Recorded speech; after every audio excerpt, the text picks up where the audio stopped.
सकारात्मकता के साथ सत्य की राह पर चलने की प्रेरणा देती है श्री राम कथा।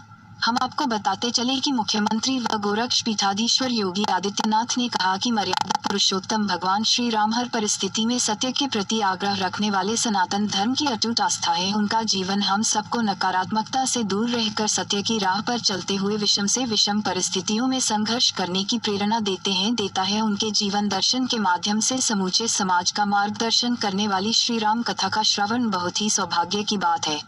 सीएम योगी आदित्यनाथ गोरखनाथ मंदिर में युग पुरुष ब्रह्मलीन महंत दिग्विजय नाथ जी महाराज की 53वीं एवं ब्रह्मलीन महंत अवैधनाथ जी महाराज की 8वीं पुण्यतिथि समारोह के उपलक्ष्य में आयोजित 7 दिवसीय श्री राम कथा ज्ञान यज्ञ में अंतिम दिन मंगलवार को संबोधित कर रहे थे। मंदिर की दिग्विजय नाथ समिति सभागार में उपस्थित श्रद्धालुओं को संबोधित करते हुए उन्होंने कहा कि सनातन धर्म परंपरा में श्री राम के बगैर आस्थावान का काम हो ही नहीं सकता। आस्था सामूहिक हो तो उसका विशेष पूर्ण फल प्राप्त होता है। भगवान श्री राम की कथा का हर एक प्रसंग सभी स्थावानों को याद है, फिर भी हम सभी इस कथा के साथ अत्यंत सहृदयता से जुड़कर उसमें वर्णित हर घटना अपने इर्द गिर्द महसूस करते हैं, अतः सच की राह पर चलने की प्रेरणा प्राप्त करते हैं। श्री राम का जन्म कब हुआ, इतिहास इसकी गणना करने में सफल ही नहीं हो पा रहे थे। यही नहीं, इसमें मिथक भी जोड़ने का प्रयास किया गया, पर अनंत सत्य की जीत हुई। सत्य का आग्रह औषध के मार्ग पर चलना ही भारत की आस्था है और सनातन धर्म की परंपरा एवं विशेषता भी इसी परंपरा के अनुरूप राष्ट्रपिता महात्मा गांधी ने स्वाधीनता आंदोलन में पहले शर्त रखी थी सत्याग्रह।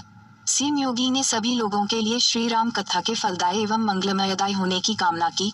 इस अवसर पर वंदना श्रद्धांजलि गीत की प्रस्तुति महाराणा प्रताप बालिका विद्यालय की छात्राओं द्वारा की गई। अलवर के सांसद महंत बालकनाथ, दिगंबर अखाड़ा अयोध्या के महंत सुरेश दास, कालिका मंदिर नई दिल्ली के महत्व सुरेंद्रनाथ, नैमिषारण्य से आए स्वामी विधा चैतन्य गोरखनाथ मंदिर के प्रधान पुजारी योगी कमलनाथ, कालीबाड़ी के महंत रविंद्र दास समेत बड़ी संख्या में संत जन, यजमान व श्रद्धालु उपस्थित रहे। शिक्षा परिषद की सभी संस्थाओं के नाम उद्घाटित करते हुए उनमें से कुछ संस्था प्रमुखों, आदरणीय प्राचार्यों, प्रधानाचार्यों को आमंत्रित कर रहा हूं। समय अभाव के कारण सबको बुलाना संभव नहीं हो पाएगा, लेकिन मैं नाम सारी संस्थाओं का उद्घाटित करते हुए उनमें से कुछ संस्था प्रमुखों को सादर आमंत्रित कर रहा हूं। इस क्रम में मैं सर्वप्रथम हमारे नवसृजित विश्वविद्यालय महायोगी गोरखनाथ विश्वविद्यालय गोरखपुर, गुरु श्री गोरखनाथ चिकित्सालय गोरखनाथ गोरखपुर, महायोगी गोरखनाथ चिकित्सालय बालापार और महंत दिग्विजयनाथ आयुर्वेद चिकित्सालय बालापार गोरखपुर के डायरेक्टर और कुलपति मेजर जनरल डॉक्टर अपनी इस लोक की लीला को समारोह करते हुए वे भी ब्रह्मलीन हुए थे। एक दूसरे से सभी कुछ जुड़ा हुआ है, यानी श्राद्ध कर्म के साथ साथ पुण्य तिथि का आयोजन उनकी पुण्य स्मृति के साथ स्वतः ही जुड़ जाता है। और इस अवसर पर गोरक्षपीठ या उससे संबद्ध संस्थाएं श्रद्धांजलि देने का कार्यक्रम किस रूप में आयोजित करें, उन सभी मुद्दों, उन्हीं मूल्यों, उन्हीं आदर्शों को ध्यान में रख करके जिनके लिए उन्होंने जीवन जिया था, धर्म के लिए, समाज के लिए, राष्ट्र के लिए। कोई भी समाज तब तक शक्तिशाली नहीं हो सकता, सामर्थ्यवान नहीं हो सकता, जब तक उनके लिए उत्तम शिक्षा न हो।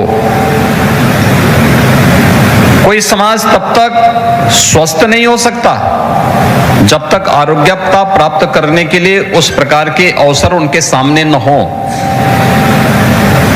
गोरक्षपीठ की परंपरा सनातन धर्म के मूल्यों और आदर्शों के प्रति तो सदैव समर्पित भाव के साथ कार्य करती रही है। इसके साथ ही शिक्षा के क्षेत्र में, स्वास्थ्य के क्षेत्र में, सेवा के विभिन्न प्रकल्पों को साथ में लेकर के लोक कल्याण के इन कार्यक्रमों के साथ निरंतर जुड़ी रही है। महंत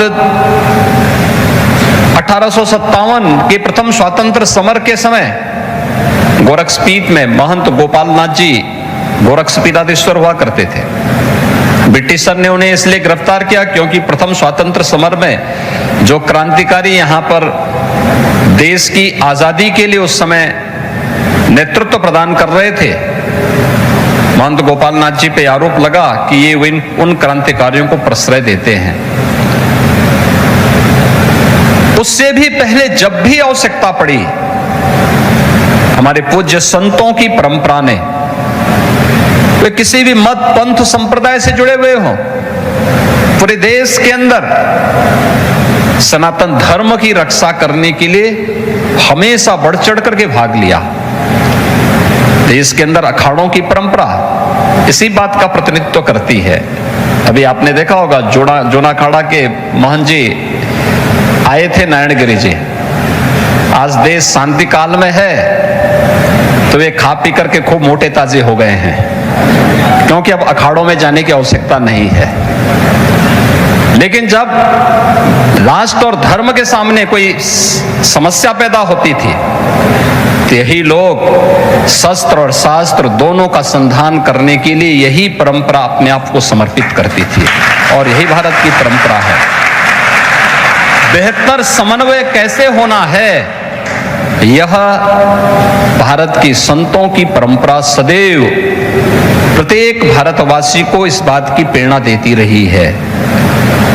आज से नहीं, हजारों वर्षों की विरासत है।